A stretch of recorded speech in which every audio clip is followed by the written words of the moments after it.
on est prête pour une nouvelle dégustation. Exactement. Donc là, on n'attendait que vous en fait pour la commencer. Et bien, c'est parti mon kiki. Aujourd'hui, qu'est-ce que l'on va déguster? Du coup de foudre vieille vigne 2017. C'est de la vieille vigne de l'année 2017 qui est restée 18 mois en foudre. En foudre, c'est les grosses barriques qui contiennent 32 hectolitres. Et on les a mis en bouteille. En mars 2019. Voilà. Donc il y a quand même un élevage beaucoup plus long, comme vous disiez Manon. On va voir directement à la dégustation Ne perdons pas de temps. le bénéfice justement de cet élevage en foudre. Donc si vous voulez savoir ce qu'est un foudre, vous allez voir, je pense qu'on va réussir à vous mettre des liens sur nos photos, de sites internet, etc. pour voir en fait à quoi ressemble notre cave d'élevage en foudre. C'est un peu particulier et c'est surtout aussi pour ça qu'on a donné ce nom-là de coup de foudre. Donc, voilà. Après, si vous avez l'opportunité, venez les voir directement. Complètement. Il y a possibilité de les voir, il n'y a pas de souci, c'est dans notre cave. Voilà, vous êtes les bienvenus. Hop, le mot de la fin, merci, bonsoir. Et bien Manon, je me permets, je nous sers... Je ne permets pas parce qu'on n'a pas fait le truc du bouchon. Attention, bouchon. Bouchon. Non, on a dit qu'on mettait un jingle. Ah non, mais elle n'est pas du tout mélomane. Alors, à savoir que ça, c'est une deuxième gamme. En fait, on a carrément, nous, la gamme au domaine, la gamme coup de foudre. Ouais.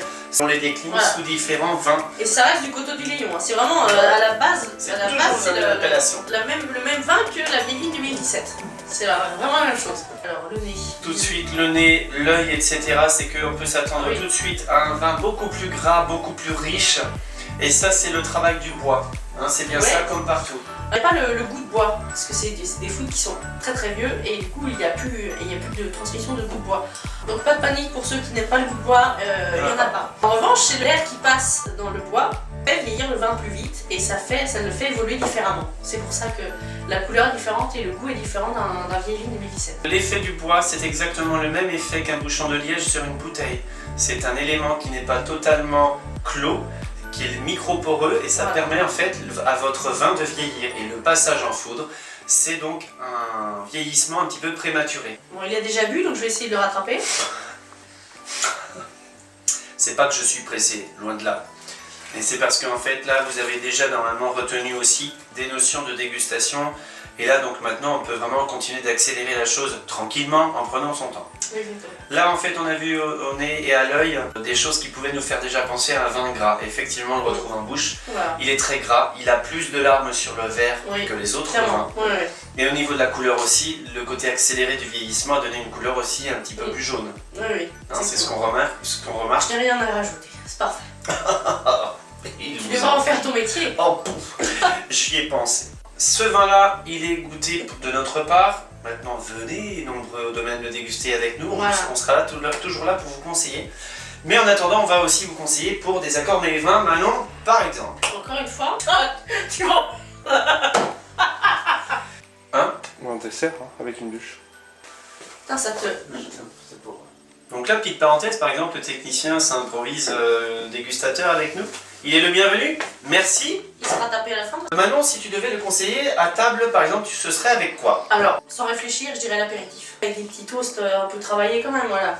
Je mélangerais un peu le sucré salé, pour ceux qui aiment bien ça. Avec ça, je pense que ça pourrait bien passer. Complètement. C'est-à-dire que c'est pas interdit. Je sais qu'on nous a fait découvrir une recette, par exemple, de figues fourrées au foie gras. Ça, c'est une tuerie. Et vous mettez par exemple un bon vin comme ça, alors là vous avez une bouche en fait complètement sucrée, grasse, etc. C'est vraiment bon. Dommage que Maïto ne soit pas avec nous. Mais bien sûr, permettez-moi de faire une petite parenthèse sur la figue fourrée au foie gras. Attention, n'y voyez rien de malsain. Ça, c'est un bon petit début d'apéritif. Vous avez votre figue que vous tranchez par la moitié. Vous le retirez légèrement un petit peu de figue pour laisser la place au foie gras. Ce qui fait que vous avez des demi-figues remplies de demi-foie gras. Attention, pas trop de foie gras, sinon on ne sent plus la figue. Attention, trop de figues, on ne sent plus le foie gras. Attention, trop de figues et de foie gras, on ne sent plus le vin. Attention, trop de vin, on ne sent plus ni la figue, ni le foie gras, ni rien du tout. On est pompette, alors qu'il faut boire avec... C'est fini? Modération. Modération. Si comme moi il vous fatigue, n'hésitez pas à le mettre en commentaire. Tapez 1 pour son élimination. Tapez 2 pour qu'il reste. Oui, il est lourd. Allez. Donc non, effectivement, ça c'est vraiment bien en apéritif, je suis d'accord avec toi maintenant. Et après, est-ce qu'il y a d'autres endroits sur une table éventuellement un foie gras.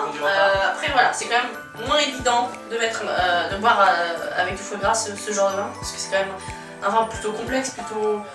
Raffiné aussi. Ouais, voilà, raffiné, et du coup... De notre point de vue, attention. Hein. Et bien voilà, donc dessert ce sera trop lourd aussi, on imagine que ça va Ouais, se non. faire, hein, c'est ça? Bah, en fin de repas, ça risque d'être compliqué. Ouais, Exactement. ouais. On doit vous quitter. Bah, ça me brise le cœur à chaque fois, je sais pas toi, mais...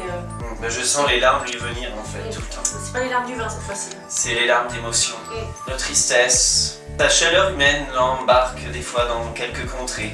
Elle ne revient. Oh, elle m'a quitté.